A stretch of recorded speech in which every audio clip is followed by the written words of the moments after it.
If both their careers stopped right now, Luka would probably be in front of Shai. For what reason? Last year helped Shai catch up, but you're talking about the same age. One is a 5-time All-NBA first team. I know what you're saying, but that's what I'm saying. He did all that to catch up. That's how far behind he was. Shai is a 3-time All-NBA. One has been the #1 player in his position 5 straight years. What if I told you the reigning MVP doesn't deserve to repeat? That the NBA media is manufacturing a narrative to erase the most dominant force in basketball? Gilbert Arenas just dropped a bomb that's shaking the entire league. And what he said about Shai Gilgeous-Alexander versus Luka Dončić will make your jaw drop. Don't go anywhere. Smash that subscribe button and turn on notifications because this is about to get heated. We're witnessing something unprecedented in the NBA right now. Luka Dončić is putting up numbers that make you question if you're watching a video game or real life, but here's where it gets controversial. Gilbert Arenas, NBA champion and one of the most fearless voices in basketball, just went on record saying that if both Luka and SGA retired today, Luka's legacy would be greater. One is a 5-time, 5 years straight. That means from his rookie season, right? He was first team. One is a 3-time All-NBA. So who's right? One has an MVP. When you're gauging the MVP, they're right there now. But Shai needed all of that to catch where Luka is at the same age. Do you value 1 year or do you value your whole career? The basketball world is exploding. Social media is on fire. And the question everyone's asking is the NBA media secretly trying to push Luka out of the MVP race to crown SGA again? Let's break down this controversy that has everyone picking sides. First, let's talk about what Luka Dončić is doing right now, because these numbers are insane. Through the first 4 games of the 2025-26 season, Luka dropped 165 points. That's a Lakers record dating back to the 1969-70 season. He's averaging 37 points, 10 rebounds, and 9.5 assists per game. The man is literally averaging near triple-double numbers while carrying a Lakers team that's playing without LeBron James. Moving along to skinny Luka. He's a model. He's a model. Man, he looks good, man. Looks good. Yeah, he looks good. He looks good. You know, the great thing about seeing him in shape too is that that doesn't affect that. In a sense, he's functionally stronger. Right. Right, because he's more dynamic, moving. For sure. And you know, like his XL D cells when he's in great shape. You know, he doesn't look like one of these guys that's like the most athletic, explosive, but he moves really well for a 6'8" dude.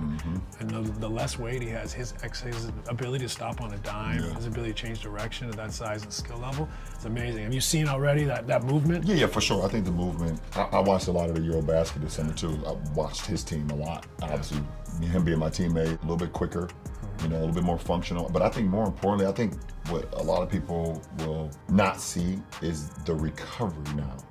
I think when your body is in top tier shape and you feel so much better out, it's not like Luka's game is going to change. I'm super duper proud of him. Obviously, he don't need to hear from me or hear, I mean, it's what he wanted to do for himself, and that's the only thing that matters. So I need to get on his regimen a little bit now. I'm going to take some tips from him. But here's what's even more remarkable. Luka has scored 40-plus points in 3 of his first 4 games. The only other Lakers player to do that? Wilt freaking Chamberlain in 1962. Think about that for a second. We're talking about one of the most dominant big men in NBA history, and Luka just matched him as a guard. His 39.3% usage rate leads the entire NBA. That means every possession, every play, every crucial moment, the ball is in Luka's hands. And he's delivering.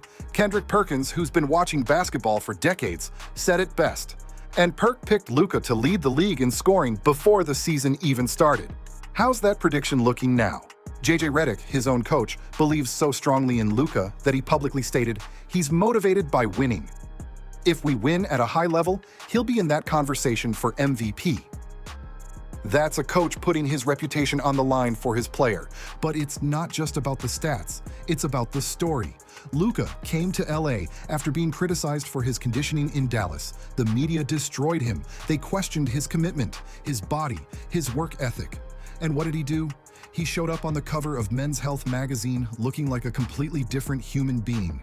He transformed his body, silenced the critics, and is now playing the best basketball of his life. Luka's slim now, but he just looking like he just gonna blow up. He moving like the calories are going up each move. Like with him getting bigger? Yeah, you gonna see it. I see 40. The fact that he's like consistent with it. You just still doing it. Like every time he steps Like the court, it's 40. We don't see that. Go ahead. Go ahead, Gil. What? I thought we established that this was gonna happen. You know, when everybody was calling him fat and he was averaging 28, 8 and 8 being fat. What happens when this fat man decides to get in shape? As a fat man, and everybody thought that was like, he's being stopped as a fat man. Y'all seem to forget what we're seeing is what we thought was gonna happen. This is the NBA's biggest stage, the Los Angeles Lakers, the most scrutinized franchise in sports, and Luka is thriving under that pressure. This isn't happening in a small market anymore. This is Hollywood.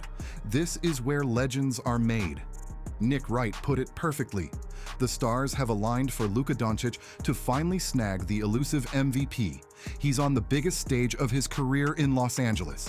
If the Lakers start hot while Luka puts up his usual absurd numbers, the story writes itself. For Luka Dončić, they would say no. Luka's been absolutely historically great in the games he's played, giving you a nice, tidy 40, 11, and 9 on 50% shooting. Up to this moment of the season, he's been either the best or the second best player in the sport. And that global fan base? Luka isn't just an American superstar, he's an international icon. From Slovenia to Spain, from Dallas to now LA, he's got fans around the world. His jersey flies off shelves in Europe. His highlights go viral in Asia. The NBA knows Luka is a marketable superstar who transcends borders. Now here's where things get spicy. Gilbert Arenas went on his podcast and said something that made the entire basketball world pause. If both their careers stopped right now, Luka will probably be in front of Shai. Last year helped Shai to catch up, but you're talking about the same age. One is a 5-time All-NBA first team. Wait, what? SGA just won MVP, Finals MVP, and an NBA championship in the same year, and Gilbert is saying Luka's legacy is still better. That's bold. That's controversial. And you know what? Gilbert backed it up with receipts. Shai is a 3-time All-NBA. One has been the best player in his position for 5 straight years. Shai needed all of that to catch where Luka is. Think about what Gilbert is really saying here. He's telling us that Luka has been so consistently dominant, so far ahead for so long, that even winning the championship and MVP only brought SGA to Luka's level, not above it.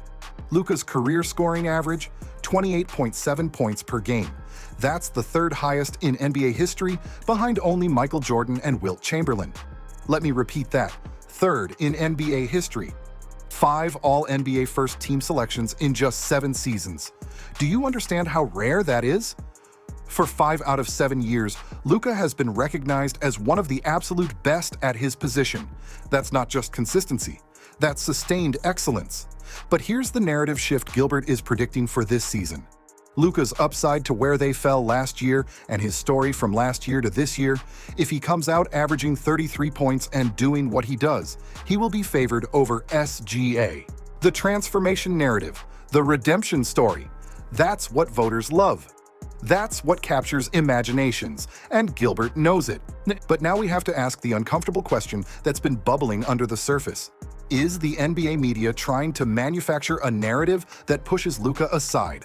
If you were to buy stock in any young player right now, let's say 25 years and under, who is the first stock that you're buying? Who you got, Shai? How old is SGA? Under 25. So SGA. That's one of your big stocks. Let's go back and forth. Okay. And Edwards. Tyrese Halliburton. Paulo Banchero. Who else is on that list? There's a lot. The fact that Luka hasn't been said. How old is Luka? Luka's 25. That's why I say with Luka, if Luka wins one, with the numbers he's putting up, oh, they're insane. There will be a conversation to be had that will be bonkers. Not really. Why not really? Right now, he's the 2nd best in Dallas Maverick history, only because of the championship. Now, if he wins one, you could put him in that conversation with Dirk. He ain't over here yet. He's still in Dallas. He's a great player, but he's in Dallas. Let me paint you a picture.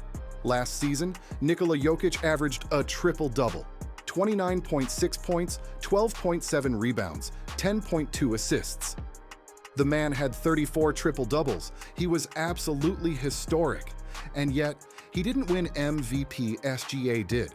Now, don't get me wrong, SGA had an incredible season. He led the league in scoring and took the Thunder to the #1 seed. He earned that MVP. But here's where the conspiracy theory starts to make sense. Gilbert himself admitted that last year's MVP might not have been just about rewarding SGA. It might have been about preventing Jokic from getting his 4th MVP, which would put him above Larry Bird and Magic Johnson. So if the media was willing to shift narratives to stop Jokic, what's stopping them from doing the same thing to Luka? Shai plays much faster. He plays much faster than Luka. Shai plays a different version. I'm not saying one is better than the other. I think if we made that argument, we would say Luka, right? I mean, Luka is an elite player. Think about it. Kevin Durant, the Slim Reaper himself, is reportedly quietly supporting SGA over Luka, according to sources around the league. And his reasoning? Skill over hype. KD sees Luka as another media product. Wait, hold up. Luka is a media product? The guy averaging 37-10-9 is just hype? That's disrespectful. But it tells you everything you need to know about the narrative war happening behind the scenes. There are powerful voices in the NBA media ecosystem who want to see SGA repeat, who want to protect the Thunder's fairy tale, who want to crown a back-to-back MVP instead of acknowledging what's happening right in front of their eyes. Gilbert called it out directly.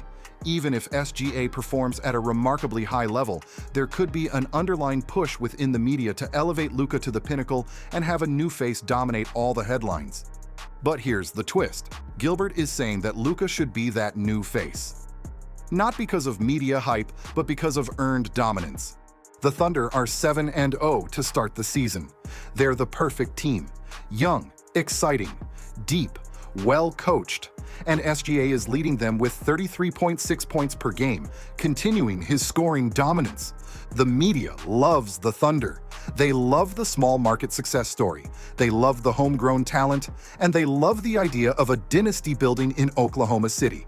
So when you have those two competing narratives, Luka's transformation and redemption versus SGA's potential dynasty and back-to-back MVP run, you get a clash.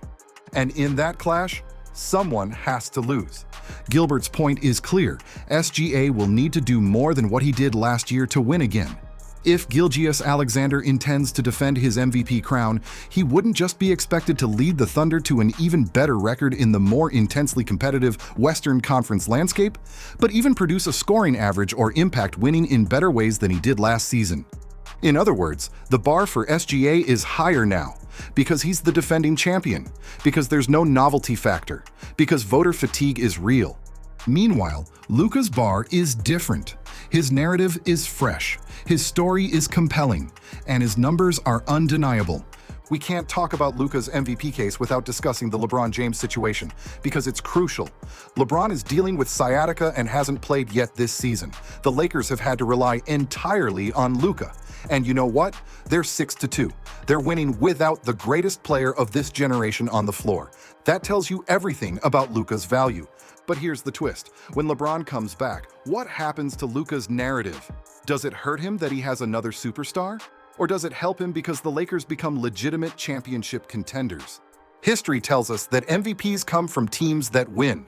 And if the Lakers can maintain a top 3 seed in the West with LeBron and Luka sharing the court, that only strengthens Luka's case. Think about it like this.